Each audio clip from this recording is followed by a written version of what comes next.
Hunger became our fiercest enemy, colder than the winter, deadlier than the shells. I am your guide from forgotten history tales, and tonight I take you into the frozen heart of Leningrad, where survival itself became an act of defiance. Snow falls like ash, thick and endless, swallowing the streets of Leningrad in a silence that feels heavier than cannon fire. I hear my boots crunch over the ice as I walk past a row of frozen bodies, curled like broken dolls against the blackened walls of their apartments. Their mouths are still open, as if calling for bread that never came. This is not the war of rifles and shells. This is the war of hunger, and I am taking you inside it. It is September 1941. The German army has closed the ring around Leningrad, a city of nearly 3 million souls. The Luftwaffe's bombs fall daily, rattling windows, igniting warehouses, and splitting streets apart. The sound is thunderous, but beneath it lingers something worse: the steady, gnawing emptiness of supply lines cut. I stand in queues stretching for blocks, people wrapped in rags, shuffling forward with ration cards in trembling hands. A card is worth more than gold here. A single stamp means survival one day more. But when it is your turn, the clerk might hand you 125 grams of bread so black, so dense, that it is no longer bread at all, but a mixture of sawdust, ground cellulose, and anything the city's bakers can scrape together. You bite, and it tastes of earth. You swallow, and it feels like swallowing a stone. The Neva River freezes over, and with it the last faint roots for food. Leningrad becomes an island of suffering, encircled not by water, but by death. Everywhere I look, people have changed. Their eyes are hollow, their faces thin, waxy, ghost-like. Children who once played in courtyards now drag sleds carrying buckets of water or the bodies of their parents. Soldiers stand guard at bread shops, not against the enemy, but against their own people, desperate enough to riot for crumbs. I remember walking past the apartment blocks where silence has grown unnatural. No babies crying, no pots clattering, no music playing, just the whisper of snow against broken windows. Inside those flats, families sit motionless, conserving strength, staring at nothing. The hunger is not just in the belly, it seeps into the bones, into the mind. It strips away humanity, leaving only a skeletal instinct to endure. Sometimes you smell something strange wafting from chimneys, something that is not firewood. Rumors spread in the bread lines, people boiling wallpaper paste, scraping glue from furniture, even darker whispers of what happens when hunger breaks the last barrier of taboo. And yet, in the midst of this, I feel something mythic stir in the soul of the city. There is pride in Leningrad, a pride older than the revolution, older than the czars, a pride rooted in the stones of the Neva embankments, in the soaring columns of St. Isaac's, in the very idea that this city, Peter's city, cannot be broken. I walk past the Philharmonic Hall. Inside, shivering musicians gather, fingers stiff, instruments battered, but they play Shostakovich's Seventh Symphony. The audience weeps, not because the music is flawless, it is ragged, fragile, but because it is defiance. The notes rise above hunger, above the blockade, above the roar of German artillery. The music tells us, we are still here. Winter closes its grip. Temperatures fall to minus 30 degrees Celsius. Pipes freeze, electricity fails, firewood vanishes. People burn furniture, books, even entire staircases to keep warm. I remember clutching my coat tighter as wind howled down Nevsky Prospect, past the bronze statue of Peter the Great, who now seemed to gaze out not on empire, but on a frozen graveyard. Air raids never cease. By day, bombs tear through bread warehouses. By night, shells scream from German guns across the lake. Each explosion rattles the bones already brittle with starvation. And yet, life continues in fragments. Women dig trenches. Children deliver messages. Old men sweep snow from roads. The city does not lie down. It shivers, it starves, but it breathes. Hunger gnaws not just at flesh, but at reason. I remember looking at my own hands, skeletal, shaking as I tried to ration crumbs. I remember neighbors whispering arguments, voices rising until one fled into the snow, leaving behind the other, curled in silence. Madness stalks the streets. People clutch bread like treasure, hiding it under pillows. Some refuse to eat, saving their ration for a child, until they themselves collapse. Others give up, lying down in the snow as though it were a bed. The line between sacrifice and surrender blurs, and the city drifts somewhere between both. By January 1942, the death toll reaches hundreds of thousands.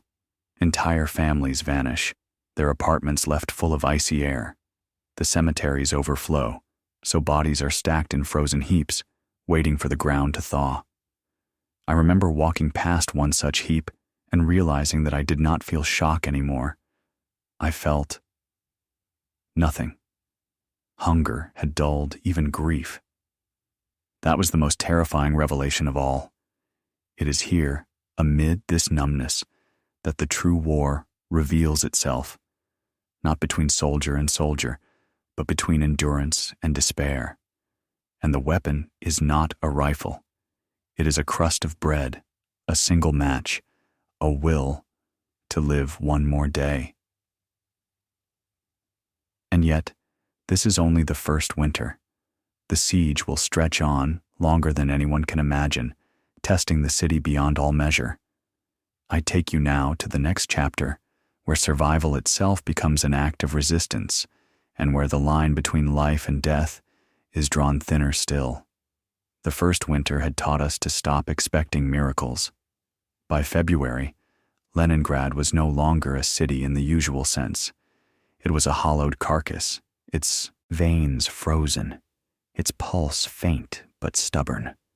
The snow no longer fell as something foreign, but as part of us, settling into our hair, our clothes, our lungs. I remember standing in the bread line, my legs trembling from weakness, clutching my ration card as though it were my own heartbeat. The card, that small rectangle of paper, was more sacred than any icon. Without it, you were already dead. The bread, if one could still call it that, had become an object of obsession.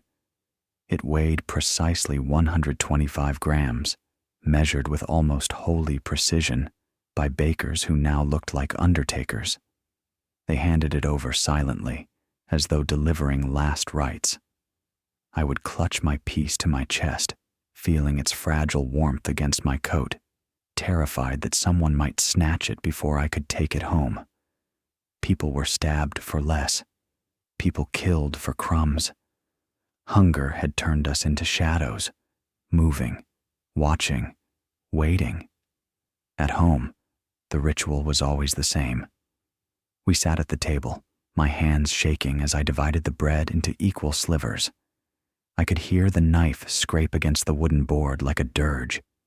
Each piece was eaten slowly, chewed until it became paste, held in the mouth as long as possible before swallowing, as if prolonging the illusion of fullness. My stomach, once a steady companion, had become a roaring monster that never slept. And yet, even as it consumed me, I was determined not to let it strip me of my humanity. But the city around me was changing faster than I could. Corpses were no longer remarkable. You stepped over them on Nevsky Prospect, past them in stairwells, around them in courtyards. People would sometimes pause to check if the body still breathed, If it did, they moved on, because helping was impossible. If it didn't, they moved on anyway, because grief had become a luxury. I tried to remember the names of the dead, but soon they became a faceless tide, and I hated myself for that. There were whispers, too. Whispers carried in the cold air. Neighbors muttered about strange smells rising from apartments, about soup that tasted too rich to be made from potatoes or glue.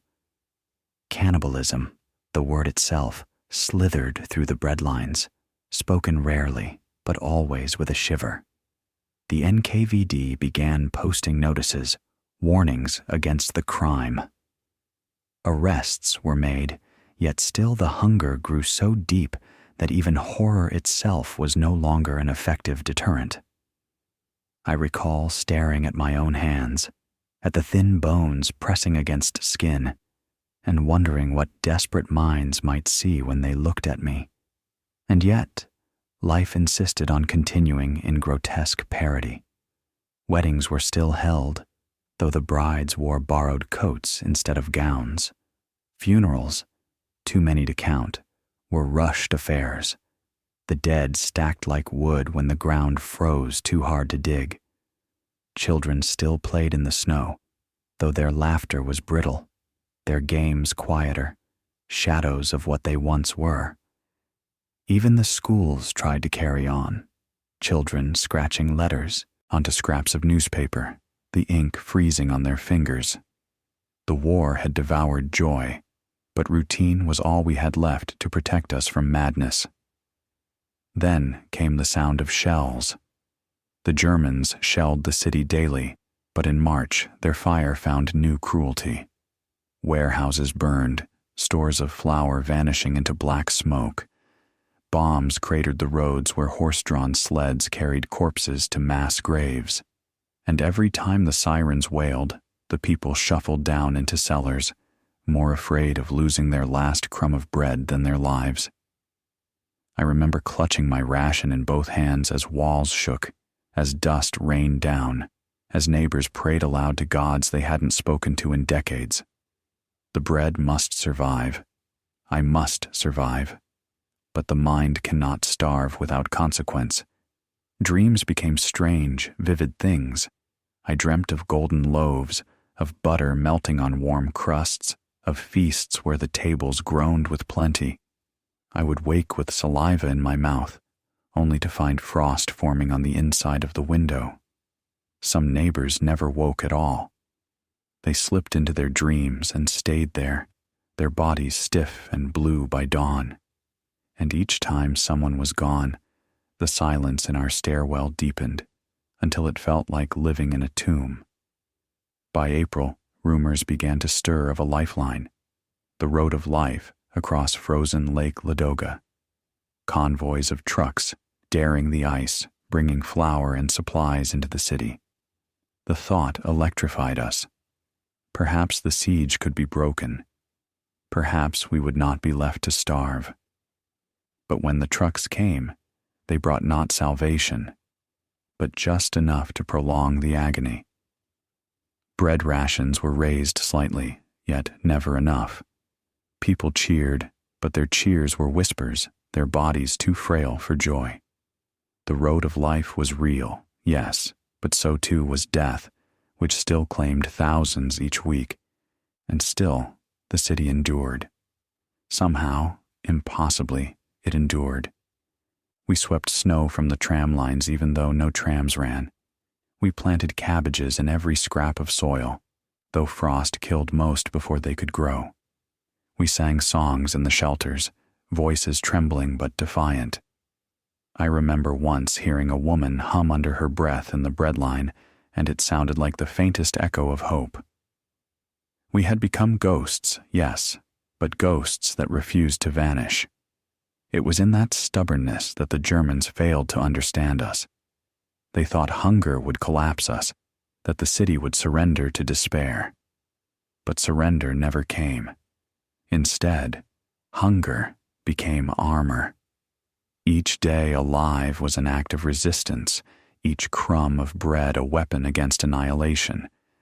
I began to see the siege not as a cage, but as a furnace, burning away everything but endurance, and yet the furnace had only just begun its work.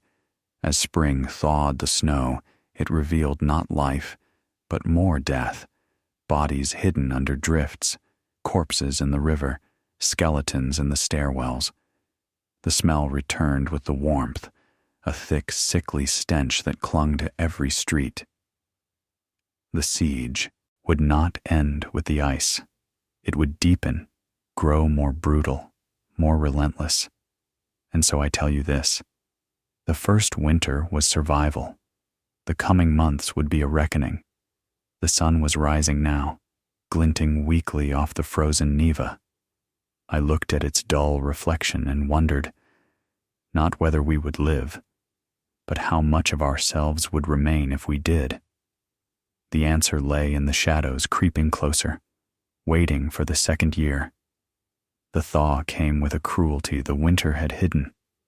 Where snow once buried the dead in silent white, spring exposed them in grotesque abundance. Bodies emerged from drifts like forgotten relics, lying stiff and twisted in the gutters, the courtyards, the parks where children once played. The smell, God, the smell, rose with the warmer winds, a sweet, rancid perfume that clung to our throats. We covered our mouths with scarves, but it seeped through, mingling with the stink of sewage from broken pipes and the smoke of damp fires. Leningrad was no longer merely a starving city. It had become a necropolis. Yet spring also brought a shift. The ice road across Lake Ladoga, the road of life, began to fracture under the thaw. Trucks that had braved the winter now plunged into icy waters, swallowed whole by the breaking surface. Supplies still came, ferried later by barges and boats, but never in quantities great enough. We lived in a perpetual state of half-survival, never full, never secure, just enough to go on another week, another month. I remember the gardens. Every strip of earth, every courtyard, every patch of soil was dug and sown. People planted potatoes, cabbages, carrots, anything that might take root. Even the grounds of the Smolny Institute and the gardens of palaces were turned into fields. I dug too, my hands raw, nails cracked, soil clinging beneath them like a second skin.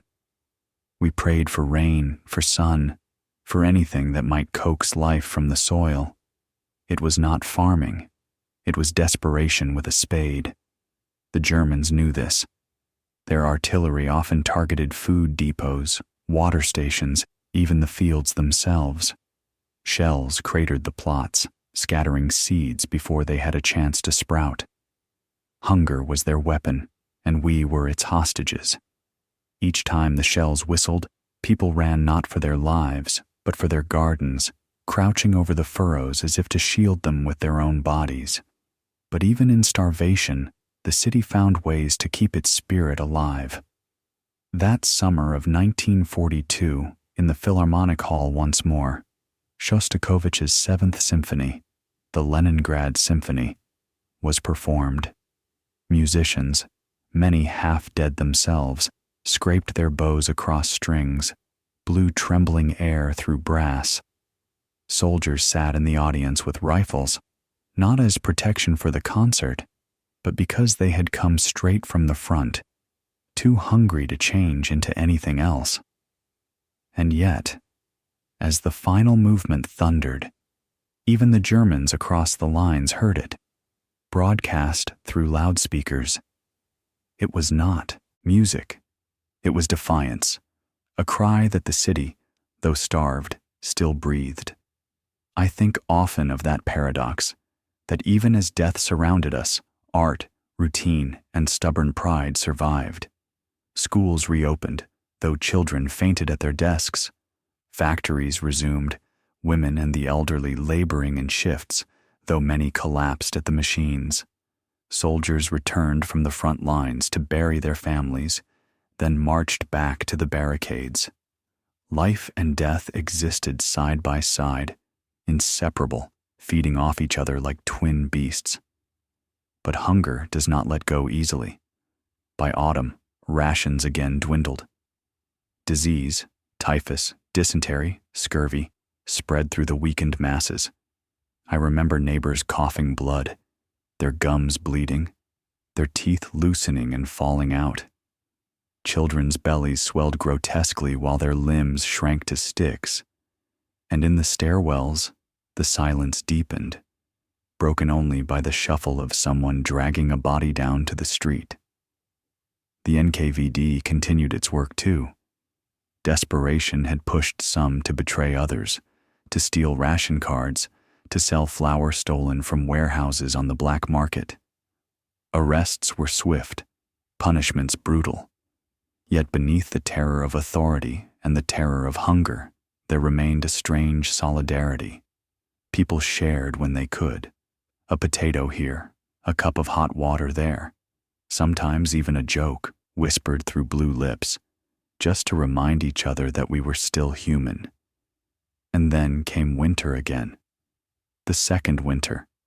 By December, the temperatures plunged once more, the Neva a frozen slab, the city a darkened cavern of frost and hunger.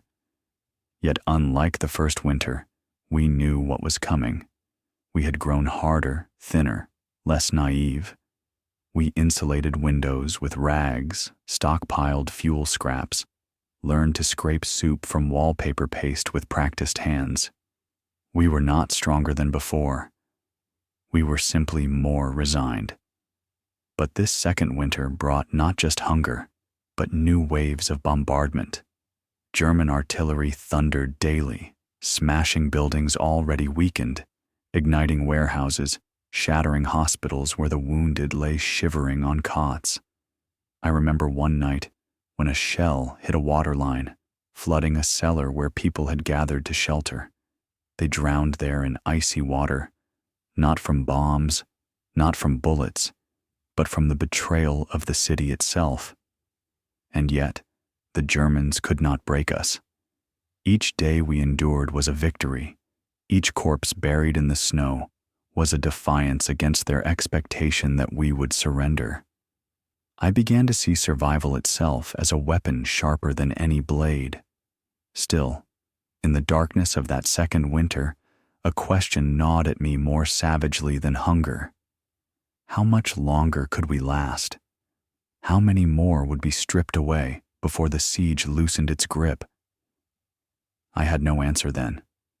Only the sound of artillery in the distance, echoing across the frozen city like a drumbeat of doom.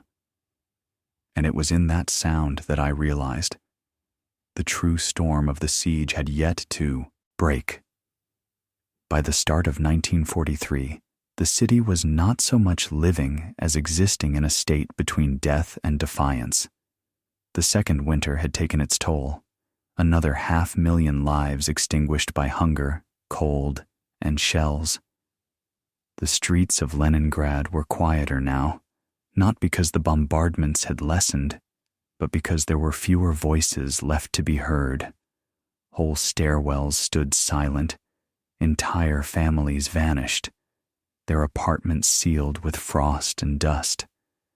I walked those streets like a ghost among ghosts, unsure at times whether I myself belonged to the world of the living. And yet, beneath this silence, something had shifted. In January came the rumor that the Red Army had struck back. Operation Iskra, they called it, the spark.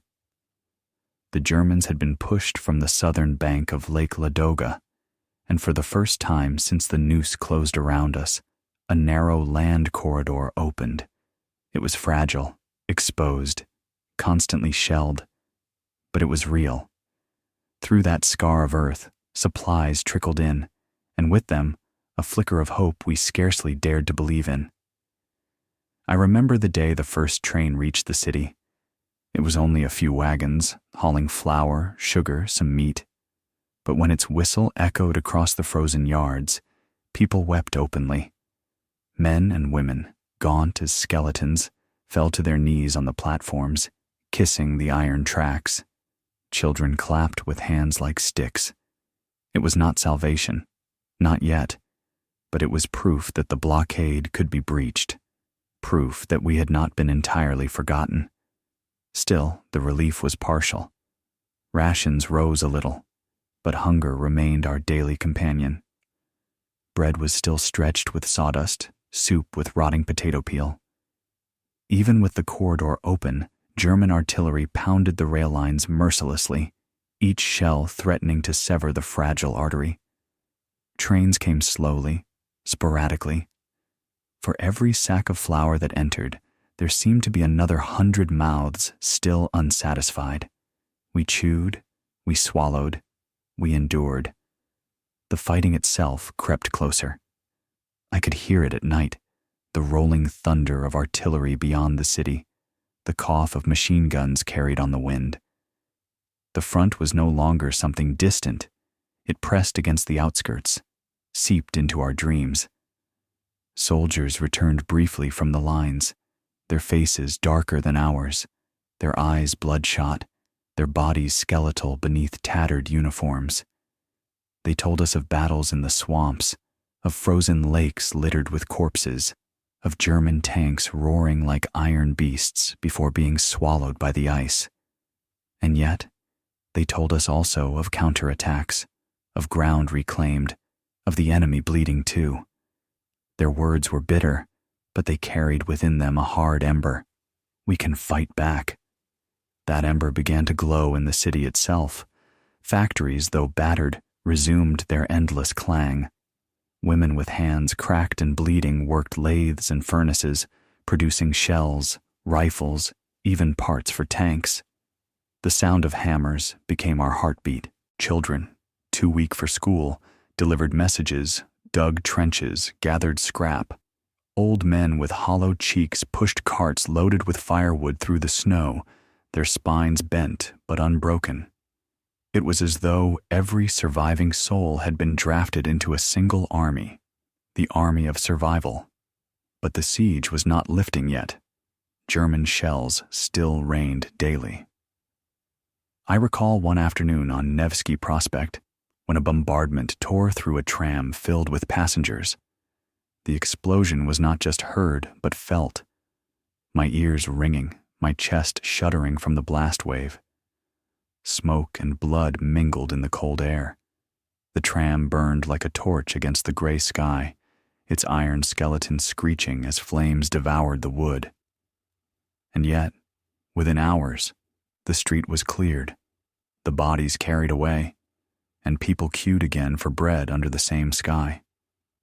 Death had become routine, but so had endurance.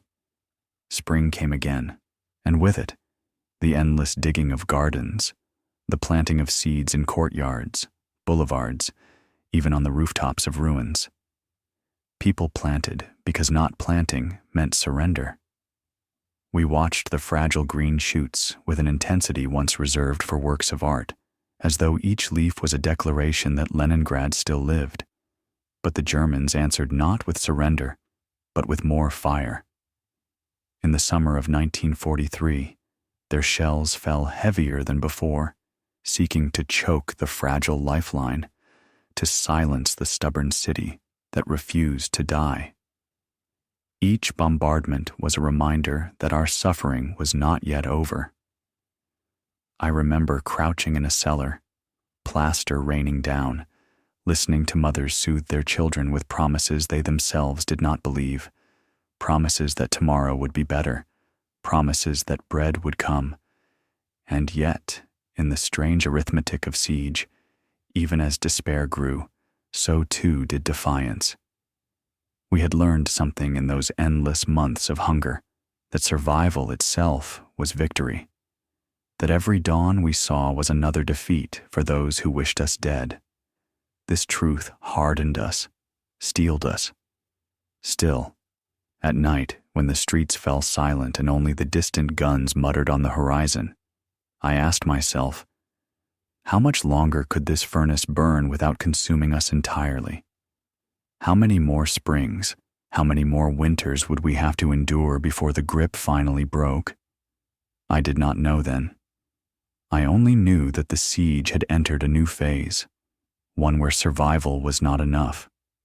We needed liberation, and liberation would demand a price we had not yet paid. The guns were drawing closer. The smoke on the horizon thickened. The city held its breath, waiting for the storm that was coming.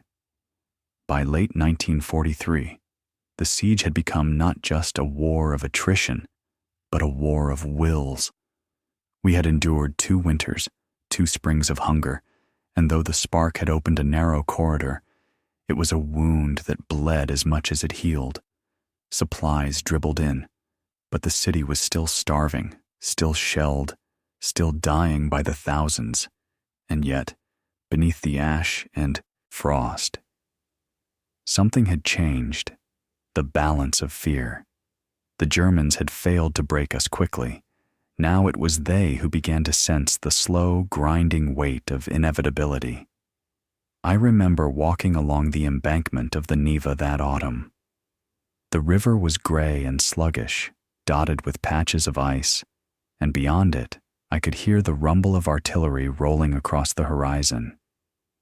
For months, those distant sounds had meant despair. They told us the enemy still pressed, still suffocated us. But now, those same echoes held something different. They told us our army was moving, that the red banner was advancing inch by inch, yard by bloody yard. Inside the city, people moved with a strange mixture of exhaustion and anticipation. Rations were still cruel, diseases still rampant, but talk of liberation began to whisper through the breadlines. The fronts around Leningrad were shifting, battles raging near Munga and Sinyavino, soldiers clawing at German positions with bayonet and grenade. We knew nothing of strategy, but we felt the pressure changing, like a storm wind altering its course. For the first time, we dared to imagine that the siege might not last forever. Factories, half ruins, thundered on. Women labored 12, 14 hours, sparks from welding torches leaping like fireflies into the dark. Children, too young to lift rifles, collected scrap metal from shattered buildings, sorted shell casings, carried messages through rubble-strewn streets. It was as though the city itself had become a single machine, turning on hunger and grief, driven by the stubborn refusal to surrender. And always, in the background, the music of artillery, the city's grim orchestra. But liberation would not come gently. The Germans knew the noose was fraying, and they pulled tighter. Shelling increased, bombardments pounding our streets with unrelenting fury. I recall one night in December when the air itself seemed to be on fire, explosions hammering through every block, windows shattering into glittering ice, roofs collapsing into flames. The sky glowed orange, and the snow turned black with soot. People stumbled from the ruins, dazed, clutching pots, coats, or nothing at all. And still, in the morning, they queued for bread among the ashes. The second winter bled into a third, and hunger once again pressed into our bones. But we were no longer the naive, hollow-eyed wraiths of 1941. We had adapted to starvation, learned its rhythms, its cruelties. We scraped flour dust from sacks, boiled leather, ground bones for soup. Each act of consumption felt less like desperation and more like defiance. If the Germans thought hunger would silence us, they had underestimated the rage it had stoked. January 1944. That date is carved into me. The Red Army launched its great assault, the Leningrad-Novgorod offensive. I did not see the battles myself, but I felt them. The ground shook beneath my feet as artillery pounded day and night, a ceaseless thunder that rattled the windows and shook dust from ceilings. For weeks, the air trembled with war, the horizon lit by fire. Soldiers marched through the city toward the front, their faces grim, their boots caked in snow and mud. We watched them go with silent prayers, each of us too weak to cheer, but every heart beating with desperate hope. Then came the rumors, first whispered, then shouted, that the Germans were retreating, their lines breaking, their stranglehold collapsing. And on January 27th, 1944, the siege of Leningrad was declared lifted. 900 days of hunger, cold, and death ended. The city erupted, not in joyous celebration, but in something quieter, rawer. People wept. People stood still in the streets, staring at the sky, as though trying to comprehend what freedom tasted like. Soldiers fired salutes into the air, fireworks blossomed in the night, and for once, the explosions meant not death, but life. Yet liberation was not triumph, it was release. I remember walking along Nevsky Prospect that night, the snow glittering under the fireworks, and seeing faces gaunt, hollow, marked forever by what we had endured. More than 1 million dead, perhaps more. Entire generations lost, buildings reduced to skeletons, entire districts erased. It felt as though the city itself was exhaling for the first time in years, but its breath was ragged, broken. And still, even in that moment of deliverance, the truth pressed down upon us. Liberation was not the end. It was the beginning of reckoning. Hunger would not vanish overnight. Grief would not loosen its claws so easily. The city would rebuild, yes, but we who had survived would never be the same. That night, as fireworks flared above the ruins, I felt the weight of ghosts pressing close, the voices of those who had not lived to see this moment. And I knew then that survival had not been victory enough. To honor them, we would need to remember, to tell, to carry their silence into sound. But even as I resolved this, another question rose like smoke in the winter air. Could memory itself bear such a burden? Or would it, too, collapse under the weight of so much loss? The answer would come not in the noise of fireworks, but in the silence that followed them. When the guns finally fell silent and the siege was broken, Leningrad did not awaken into joy, but into a strange, hollow quiet. The blockade had been lifted, yes, but liberation did not taste like victory. It tasted of ashes. More than 1 million were gone. Friends, neighbors, whole families erased as though they had never lived. Their absence hung in the air heavier than the smoke of bombardments, heavier even than hunger. We had survived, but survival was not the same as living. I walked through the city in those first days after January 1944, and it felt like walking through a cemetery. Streets were lined with shells of buildings, their windows shattered, their walls scorched black. The facades of palaces crumbled into heaps of brick and stone. Once grand avenues, where trams had rung their bells and children had played, now lay strewn with rubble and the skeletal remains of carts and sleds. And everywhere, carved into the frost, were the scars of 900 days. People emerged slowly, uncertainly, as though afraid the guns might start again. Women wrapped in rags shuffled down Nevsky Prospect, their faces gray and eyes wide, carrying tin cups or battered kettles in search of water. Men, too frail to lift more than a stick, leaned against walls to rest after a few steps. The children looked the strangest of all.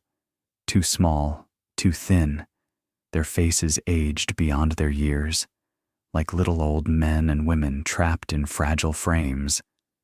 The siege had not spared them. It had carved them into something uncanny, survivors who carried the shape of both life and death. Food came, more steadily now, but it did not fill the emptiness. Even when bread returned in loaves that were truly bread again, people tore at it not with celebration, but with desperation. Some devoured too much too quickly and died, their starved bodies unable to bear the sudden flood. Others hoarded their rations, hiding crusts beneath pillows, too afraid the hunger might return. The famine had rooted itself so deeply in us that no amount of flour or potatoes could banish it overnight. And then there was the silence. In the first weeks after liberation, I noticed how quiet the city had become.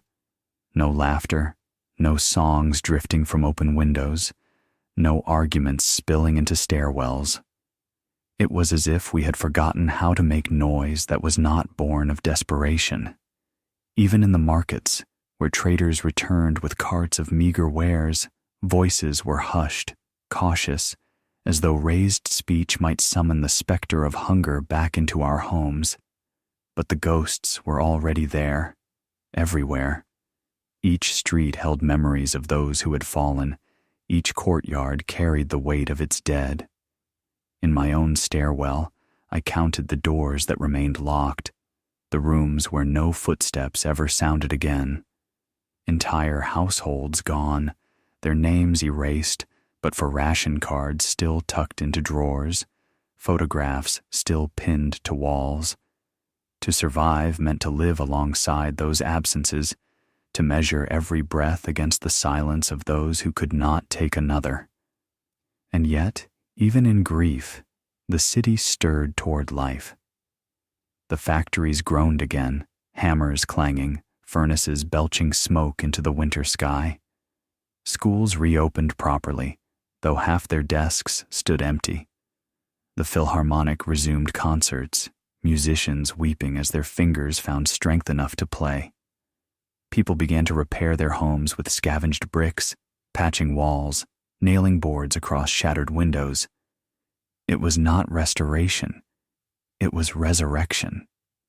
Still, the scars ran deep, and not all were visible. I would see it in the eyes of strangers in breadlines, the way they guarded their rations, even when food became plentiful. I heard it in the way mothers scolded their children for wasting crumbs, their voices sharp with terror rather than discipline. Hunger had become part of our blood.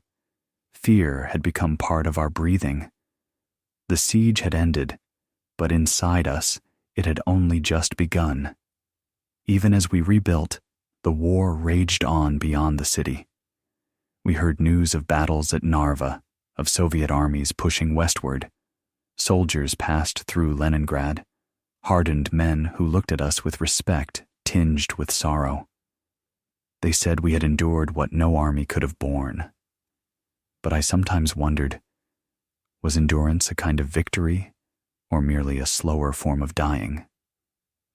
One night, not long after the fireworks that marked liberation, I stood by the Bronze Horseman, the statue of Peter the Great, still standing proud against the sky, untouched by the shells that had shattered everything else. Snow fell lightly, settling on the bronze shoulders, on the horse's mane, on the outstretched hand of the Tsar pointing west. Around me, the city lay in ruins, yet that statue still commanded the horizon as if mocking our weakness. I felt pride then, but also dread, for I knew that while Peter's city had endured, its people had been forever changed. The siege had ended, but its shadow would follow us always.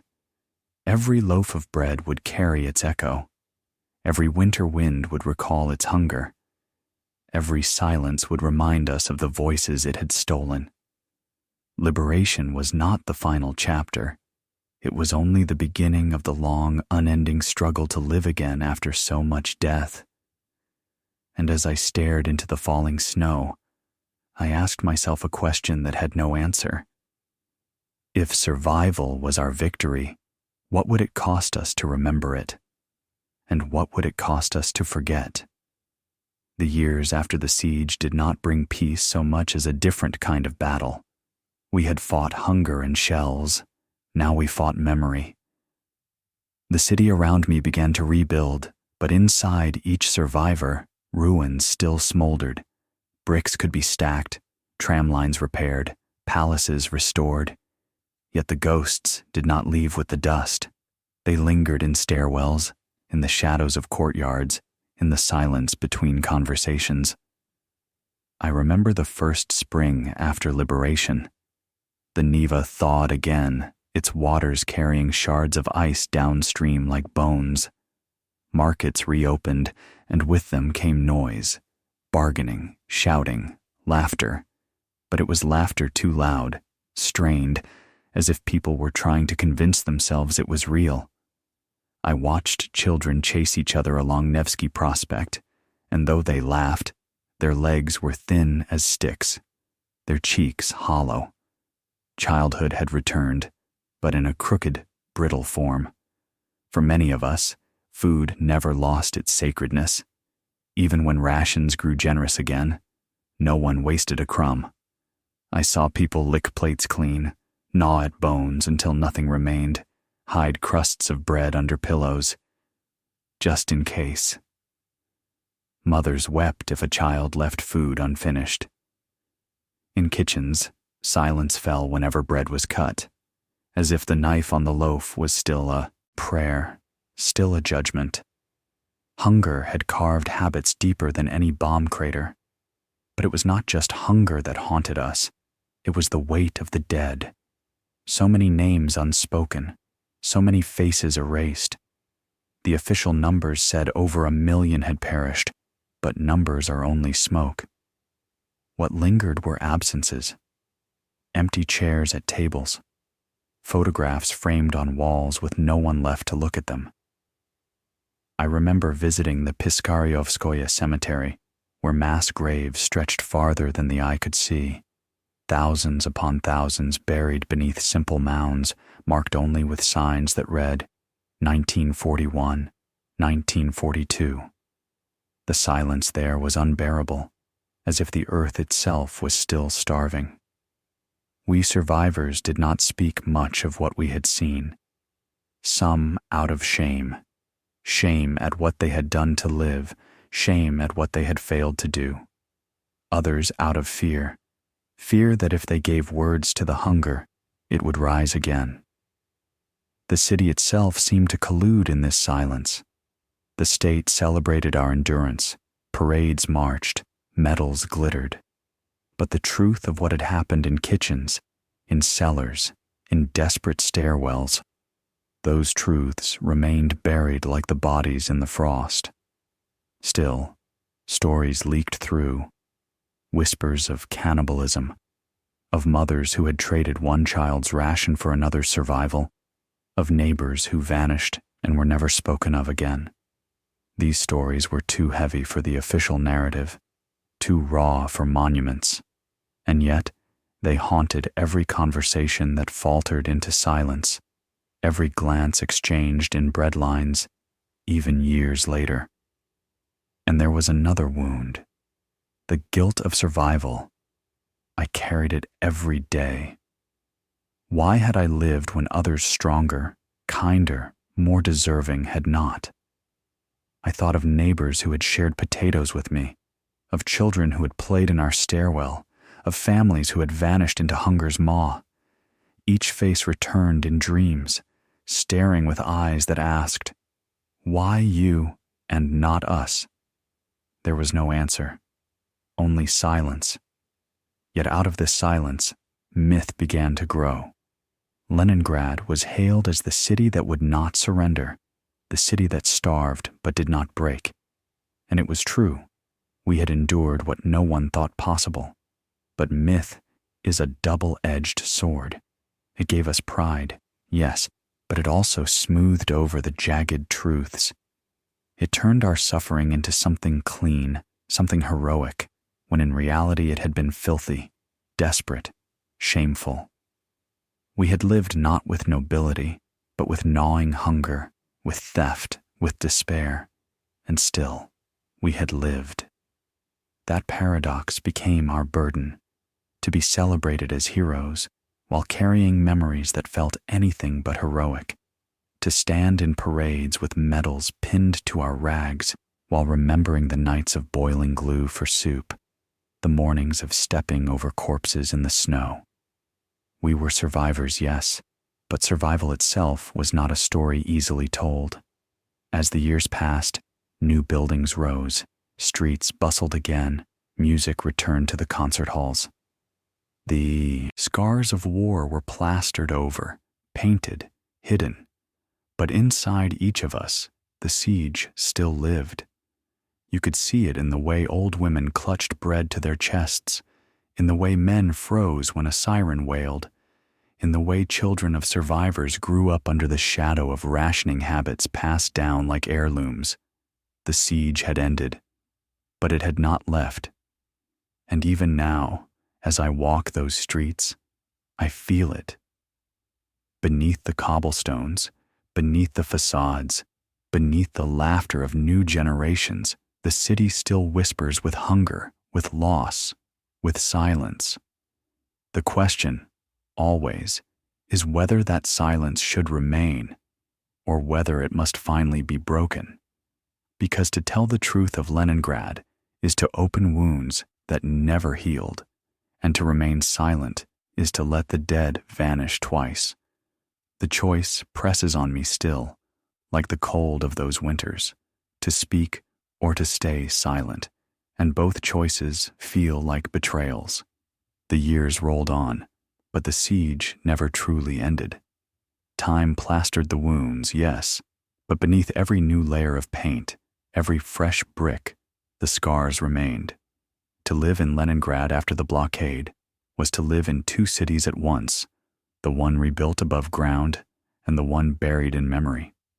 I often walked Nevsky Prospect, where the trams once again rang their bells and shop windows glittered with goods. Crowds bustled past, children laughed, music spilled from cafes.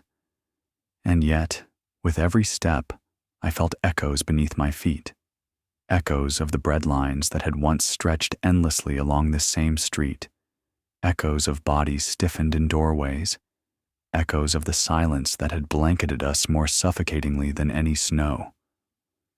To those who had not lived it, the avenue was a street of commerce and life. To us, it would always be the road of hunger. Monuments began to rise. At Piskaryovskoye Cemetery, a vast memorial spread across the earth where 500,000 lay in mass graves. I stood there once more, as I had during the siege, and watched families leave flowers on the mounds. Mothers bowed their heads, children stood quietly, and old men saluted with trembling hands. An eternal flame flickered, burning steadily against the wind, a promise that the dead would not be forgotten. And yet, I could not help but think, no flame, no stone could capture what had truly happened, not the stench, not the hunger, not the whispered horrors people carried to their graves in silence. The state told one story, of courage, of unity, of a city unbroken. It was not untrue, but it was not the whole truth either. The whole truth was too jagged, too human. It lived in the shame of neighbors who had stolen bread from each other. It lived in the whispered stories of mothers who had made choices unthinkable to save one child at the expense of another. It lived in the emptiness of those who survived, but never forgave themselves for doing so. History painted us as heroes. Memory reminded us that survival had been both victory and wound. Even decades later, I still catch myself hoarding food. I still feel a ripple of panic when cupboards are bare. I still wake some nights with the taste of sawdust bread on my tongue, the echo of shells in my ears. I am not alone. Many who survived carried these habits into old age, teaching their children never to waste, never to trust abundance, always to prepare for the hunger that might return. The siege was not only an event, it became an inheritance, passed down like an heirloom carved in silence. And yet, perhaps the most haunting truth of all is this: we did not simply endure for ourselves. We endured because we refused to let the city vanish. Leningrad was not allowed to fall, not because of orders or decrees, but because each starving body, each frozen hand, each ragged breath declared, We are still here. That was our defiance, our answer to the guns and the hunger. But defiance carries its own cost. To survive meant to carry the ghosts. To rebuild meant to step daily over memories that would not die. To live meant to question, always, whether we had lived enough for those who had not. I stand now at the edge of the Neva, watching the river flow free, glittering with sunlight, no longer frozen, no longer silent. The city breathes again, rebuilt, proud, alive. Tourists walk the streets, unaware of the bones beneath their feet. And I wonder, do they feel it? Do they sense the shadow that still lies beneath the music, the laughter, the commerce? Perhaps not. Perhaps that shadow belongs only to us who endured. And yet, as I tell you this, I know why I must. Because silence is another kind of death. To forget would be to betray those who starved, those who froze, those who never saw the fireworks of liberation. To forget would be to surrender the city after all. So I speak. I speak of the hunger, of the silence, of the shadows. I speak so that the ghosts may walk with us, not behind us. I speak so that Leningrad is remembered not only as a monument of stone, but as a memory of flesh, of breath, of defiance. And I leave you with this. If you stand someday on Nevsky Prospect, if you walk by the Neva as sunlight dances on its waters, listen closely. Beneath the noise of the living, you may still hear it. The whisper of footsteps crunching through snow, the hush of queues waiting for bread, the faint, unbroken murmur of a city that starved, but would not bow.